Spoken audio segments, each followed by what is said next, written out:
Recovery Assistance of Yolanda or RAY is the government's massive rehabilitation and reconstruction plan for areas devastated by Typhoon Yolanda. This massive undertaking will require the convergence of a public-private partnership to ensure it succeeds. Secretary Panfilo Lacson is in charge. Tonight, we have one of the major volunteers for RAY, architect Jun Palafox, certified as one of the top urban planners in the world. He joins us tonight on NewsLife. Good evening, sir, and welcome to NewsLife. Good evening, Robert, and thanks for having me here and for the opportunity to share. Sir, now, why did you commit to be involved with the government's reconstruction program for areas devastated by Typhoon Yolanda? Well, the day before Secretary Lacson accepted his role as a rehab czar, he consulted with me and Professor Danny Antonio, and one thing good with him, he seeks advice from the sector. And in fact, last December 30, Monday, we organized a design charrette forum, Replan, Remake, Rebuild the Disaster Areas at the AIM. We were expecting 200 attendees. 430 joined us with recommendations, volunteering help from several organizations, planners, architects, engineers, businessmen, management people, foreign chambers of commerce represented there, all recommending, and even scientists from abroad joined us. And it was so inspiring to have people concerned and willing to share their skills, their education, their expertise. And I have helped in the rehab, replan, remaking, rebuilding of disaster areas elsewhere in the world. And there are other precedents of successful rehab, like the Indian Ocean tsunami. I work on Sri Lanka and Indonesia, and big earthquakes in Iran. I've done work in 38 other countries, but for Tacloban, the first time I visited it, it was so devastating, the pain, the suffering, the death and destruction. And what is inspiring about it was the resilience of the locals, the people. And in 27 hours, I met with volunteers and donors from 32 countries. So the rest of the world, they like to help us out here. And the crisis created an opportunity to build back better, safer, smarter, and more sustainable. And when we first met with Secretary Lacson on November 30, before he accepted the job December 1, we decided that the tasks are daunting, challenging, but doable, provided we work together. So from what you saw on the ground in the devastated areas, now how did this differ in the different countries where you were tapped to help in the rehabilitation and reconstruction? Now, how does it differ this time? What did you see, and what do you foresee that needs to be done? Well, lessons to be learned, both from mistakes made and lessons learned from best practices. If we go to Aceh, Indonesia, the temporary housing was 21 square meters floor area. The ones being done now is only 9 square meters. How can you fit a family of 5 in a 9 square meter housing? And the permanent housing are 40 meters. That's one. Another one I noticed when I flew over Tacloban in a chopper, the shape of the buildings were not designed for that kind of wind, and our building codes are so obsolete. Only 220 kilometers per hour is the design criteria. And the wind speed of the super typhoon was 320 kilometers per hour. And I noticed also round buildings withstand the wind. And roofing with dos aguas, only 2 sloping sides, all damaged. The roof that were concrete roof deck, they survived.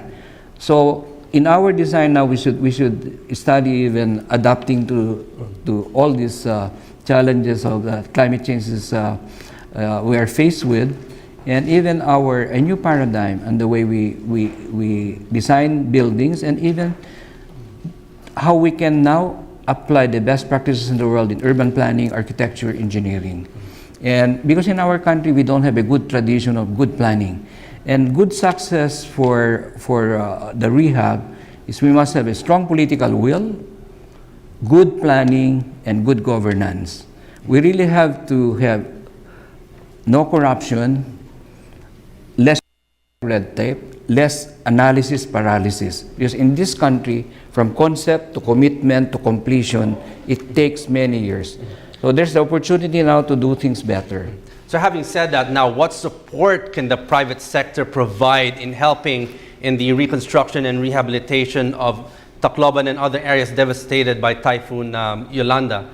Yeah. One thing with the Secretary Lacson, he consults the private sectors and he consults different experts. Like last Monday, it was more of a technical people, architects, planners, management people, engineers, scientists, and so on.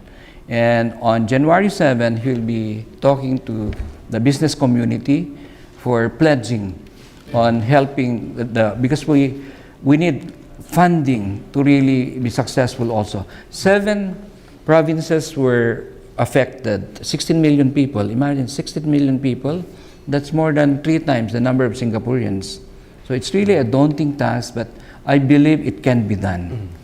So now Tacloban City has been completely devastated. Now how do you plan from the ruins, and how long do you think it will take to build a new planned city, which could be a model for resiliency even in other areas? And as we approach again, maybe in the year of November where typhoon season comes, how fast do we need to work? There are basic information we need, like the hazard mapping. What was the height of the storm surge, the flooding? And we have to build on higher ground. And if there are buildings that would be allowed to remain in areas that are liable to flooding, no livable spaces should be below the flood line. Let's say if the flooding was 10 meters high, maybe bedrooms should be higher than 10 meters. So we may go back to the old traditional houses where you have a silong. Underneath the bedrooms, you have empty spaces on columns. But I think 1,600 hectares of land in Tacloban, urban land, was affected. And 1,600 hectares, that's 3 times the size of San Juan, Metro Manila. And government agencies like DNR, they may have to release urbanizable land on higher ground, at least 10 meters higher than the high tide. The 40-meter no-build zone that has been decided to as 40 meters, it's not enough to have just a horizontal setback from the shore. We should also have a vertical clearance higher than the flood line. So many things to consider, but the hazard mapping must be done now. So we should have a flood overlay zoning, tsunami overlay zoning, and earthquake fault line overlay zoning before you do your zoning. So there should be different kinds of planning, zoning, building codes in areas that are vulnerable to disasters. I have been putting forward the past administration and this administration more than 100 recommendations to address the hazards before they become disasters. And you can address them through urban planning, architecture, engineering, and the sciences like geology. But unfortunately, I even get invited in conversations like this after the disasters. So urban planners, architects, engineers, they should be listened to before the disaster happens. And it can be addressed through mitigation. It can be addressed also through adaptation. And I have put forward more than 100 recommendations already, and other countries have been listening.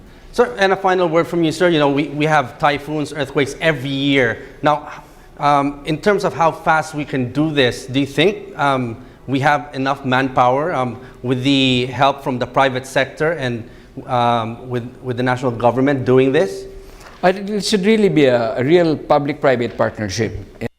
We could start it from the individual homes, street by street, barangay by barangay, village by village, town by town, city by city. And just like Tokyo, they have a hazard map, half a kilometer by half a kilometer, and there are 4 levels of disasters.